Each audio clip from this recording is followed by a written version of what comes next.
Fabulous, fantabulous, remarkable, जितने words use किए जाएँ उतने वर्ड्स कम हैं। Naseem Shah on a roll, बिल्कुल ज़बरदस्त बॉलिंग परफॉर्मेंस जनाब, बिल्कुल पाकिस्तान के बल्कि दुनिया के यंगेस्ट तरीन फास्ट बॉलर, यंगेस्ट तरीन बॉलर जिन्होंने टेस्ट क्रिकेट में हैट्रिक स्कोर की है और अभी भी बिल्कुल फ़ौरन अभी हैट्रिक की है तो मैं वीडियो बनाना स्टार्ट किया है।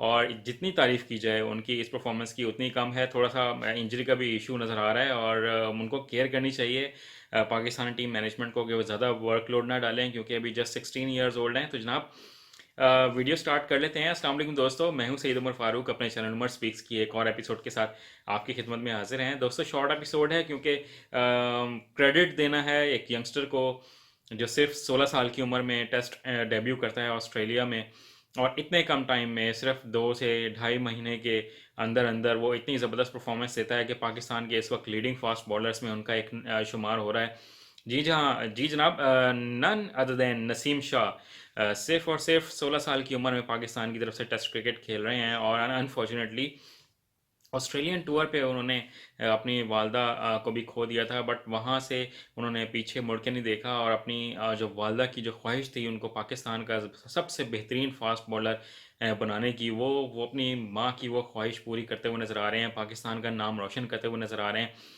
इतनी कम एज में इतना अच्छा यंग फास्ट बॉलर मिल जाना सिर्फ पाकिस्तान की खुशनसीबी ही कह सकते हैं, इससे ज़्यादा और मैं कुछ नहीं कहूँगा। और जितनी तारीफ़ की जाए, आप में से बहुत सारे लोगों ने शायद उनकी हैट्रिक परफॉर्मेंस देखी हो कि जिसमें उन्होंने पहले नाज़मुल हुसैन को एलबीडब्ल्यू किया, डकवर्थ एंड लुइस सिस्टम, यानी कि डीआरएस उन्होंने लिया था, डिसीजन रिव्यू सिस्टम, उसमें उनको एलबीडब्ल्यू का डिसीजन मिला। उसके बाद नाइट वॉचमैन आए ताजुल इस्लाम, उसको एलबीडब्ल्यू किया और फिर उनके सबसे एक्सपीरियंस बैट्समैन महमूदुल्लाह रियाज बैटिंग करने आए और उनको स्लिप में कैच आउट करवाया। और ज़बरदस्त परफॉर्मेंस है जनाब नसीम शाह की। उनको पाकिस्तान क्रिकेट का नाम जितना उन्होंने रोशन किया है अपनी इस एक परफॉर्मेंस से, सिर्फ और सिर्फ 3 से 4 मिनट के अंदर अंदर उन्होंने पाकिस्तानी क्रिकेट का जितना नाम रोशन किया है, उनको जितना खराज अकीदत, जितना खराज तहसीन पेश किया जाए उतना कम है। आई होप कि आप लोग मैच देख रहे होंगे और 5 विकेटें गिर चुकी हैं।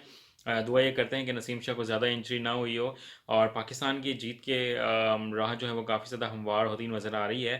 तो इंशाल्लाह कल एक और नई वीडियो के साथ, अगर पाकिस्तान ये मैच कल जीता है तो आपके साथ ज़रूर मुलाकात होगी। अल्लाह हाफ़िज़।